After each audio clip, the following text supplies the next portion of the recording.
Como é que é o ti? Qual o som do ti? Ti. Ti. Ti. Tia.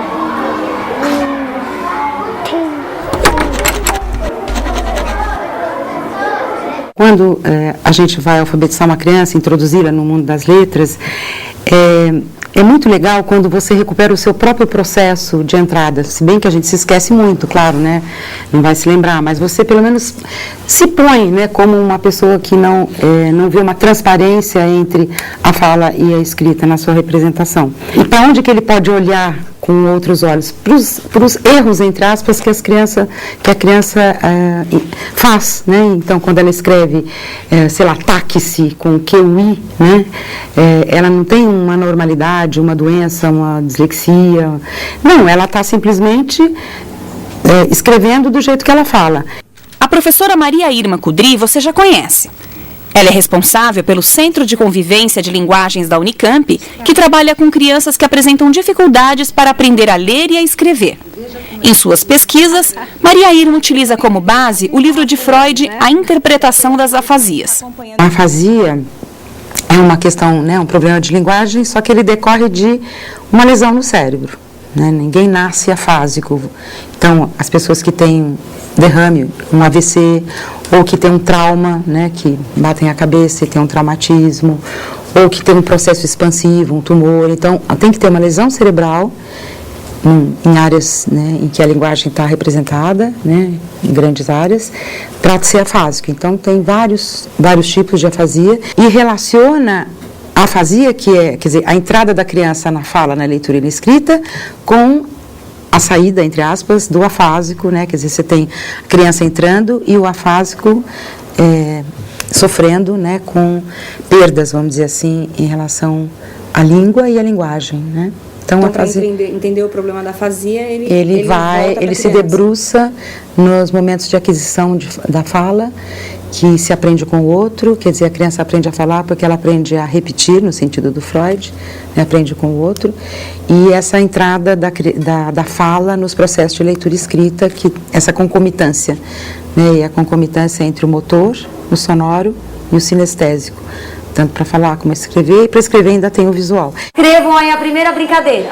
5, não é para fazer o número 5, é para escrever. 5, Maria.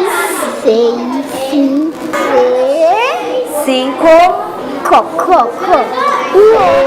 Isso. Não há uma única maneira da criança entrar no sistema alfabético, né?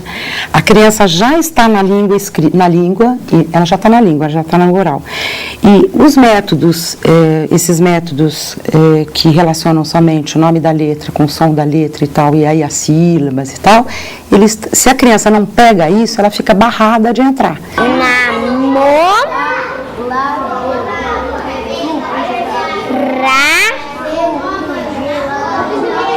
Namorado. Eu já terminei.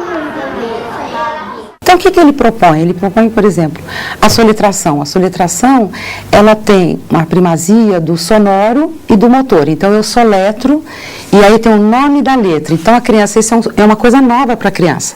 Ela começa com o nome da letra, esse nome da letra, ele tem também para a criança escrever, combinar com outras, fazer uma sequência de sílabas, por exemplo, o B com o A.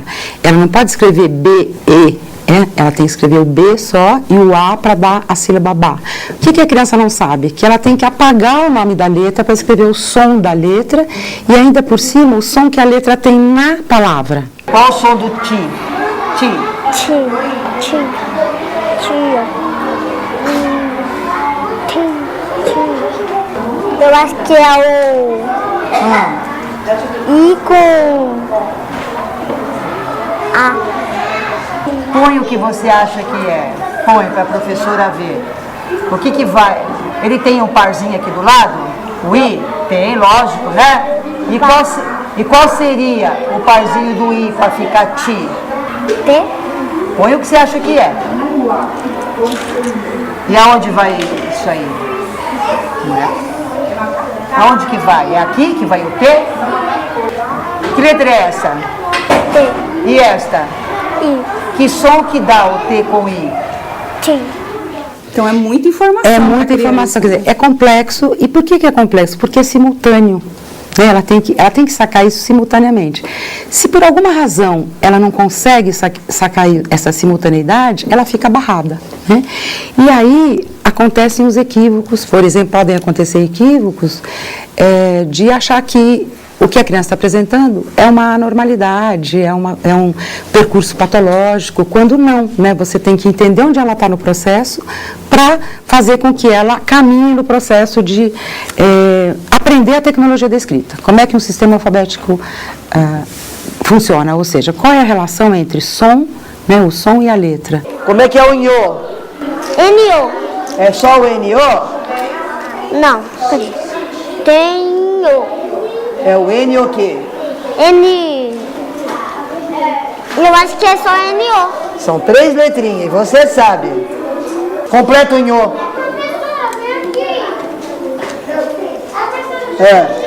Eu tenho. Tá faltando o quê? Isso. Então, acho importante, sim, o professor saber ter esse conhecimento, né, de como o sistema alfabético funciona, tanto essa tecnologia, quanto as construções próprias da escrita, que a gente aprende como? Lendo, né? Outra coisa fundamental para o professor é a relação entre escrever e rever o que escreveu, ler em voz alta o que escreveu, depois fazer uma segunda versão, que é o que todos nós fazemos, vocês jornalistas, eu professora que escrevo, os editores, né, você vai publicar um livro, o editor mexe, depois vai, mexe e volta. A criança escreve e ninguém mexe. Isso vai acontecer o quê? O texto vai ficar sempre como um texto inicial, se ninguém mexer. Eu dou. Eu dou ou eu dou? Eu dou. Eu dou? Você fala eu dou? Eu dou. O que tem no final? Então,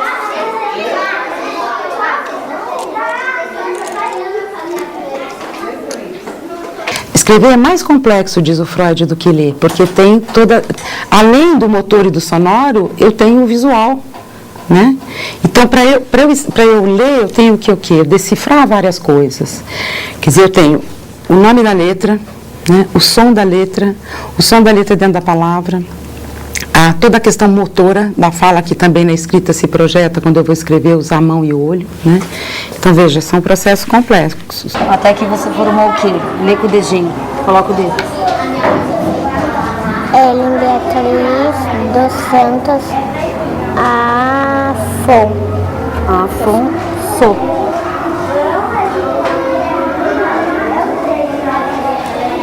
E que fala o Freud? Fala e leitura tem muita relação, né? Por quê? Porque quando você lê pela fala. Então, uma criança, por exemplo, que é de uma variedade que fala, por exemplo, sei lá, Cláudia em praca em vez de placa, que foi uma coisa que aconteceu com uma das nossas crianças aqui, o que ela tem que fazer? Quer dizer, se ela fala placa, é o sentido que ela conhece. Ela tem que ler placa, veja o que ela tem que fazer. Ela tem que associar, segundo Freud, né, aquilo que ela já conhece, que é o velho, ele chama o velho da língua, com o novo, que é o que está escrito. Então, não é simples isso. Em algumas palavras, em placa e praca, talvez seja mais fácil, mas em outras, por exemplo, mulher com mulher, ele tem um grande caminho aí para percorrer, né? E como Freud ensina, não pode desconsiderar a fala nesse momento inicial do processo de aquisição da leitura da escrita, porque é por onde ela é alguém, ela é o sujeito. Se você apaga essa fala, você está apagando o sujeito. Eu dou ração pra de praia. A letra pra em gosto de pá? não, pá, pra. Pra. Eu acho que tem o P e o R. Isso! Você falou do muito aí, o muito é sempre um exemplo que a gente volta, parece um exemplo fetiche, né? Quer dizer, as crianças têm várias hipóteses de escrever muito, porque na verdade é muito que está escrito, e a gente fala muito. Então, o que a criança faz? Ou ela põe um tio para representar a nasal, ou ela põe um tio, às vezes um N, né? Quer dizer, ela está fazendo hipótese, tem uma coisa aí nasal, que eu sei como representa na língua, que é o tio, ou M, ou N, e eu estou inserindo. O professor tem que intervir. A criança não vai saber que tem um N inicial e essa nasalidade migra para cá, porque tem... Não, isso não é análise de criança, é análise de linguista, né? De quem descreve a língua, dos fonólogos. E o professor também não precisa ter essa análise. Não precisa ter essa análise, só, aí é bom senso. Quer dizer, ele com a própria fala dele, se ele fala muito, escreve muito, e a criança escreveu esse muito com marcas de nasalidade do sistema alfabético, são previsões, esses erros, entre aspas, estão previstos na própria língua. Escreve rão. Ram. R1. Oi?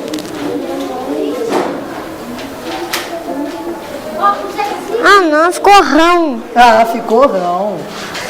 O que ele faz quando, em algum momento, a alfabetização não dá certo? A escrita envolve corpo, né? Corpo da criança. Imagine que você tem uma criança com sofrimento, como a gente tem aqui.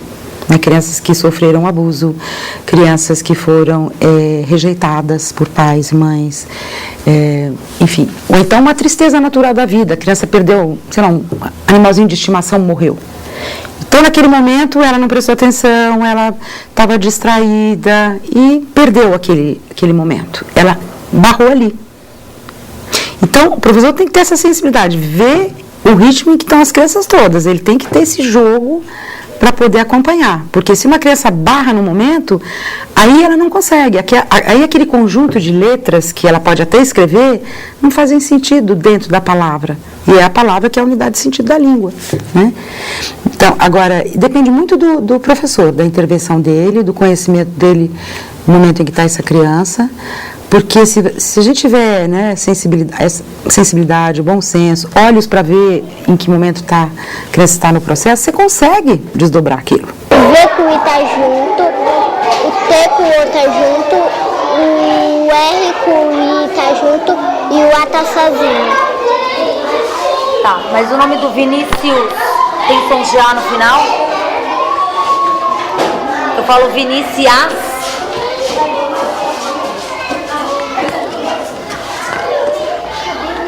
Então, onde está escrito o nome do Vinícius? É aqui mesmo? Aqui embaixo. Por que você acha que é embaixo? Espera um minutinho, Cauã. Por que você acha que é embaixo? Porque a Vitória ia acabar com A e Vinícius ia acabar com A. Ah, porque Vitória termina com A? Então aqui não está escrito Vinícius? Não? Onde está escrito Vinícius? Aqui embaixo. Lê novamente com o dedinho.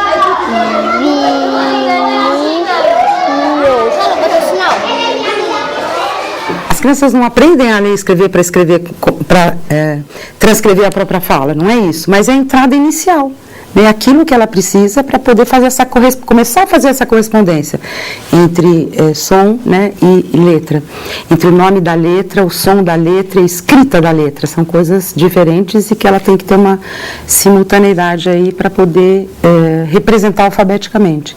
O que falta aqui nesse Q? Ah, o U. Porque às vezes eu esqueço que tem o U no meio. Não é para esquecer. Esse? Xi. Eu tenho uma cachorra que Xi chama Belinha. se chama. Ah, Não é se chama, não. Uma cachorra chama. se chama. Se chama, viu? Se chama. Grama? Chama? Ah, entendi. Mas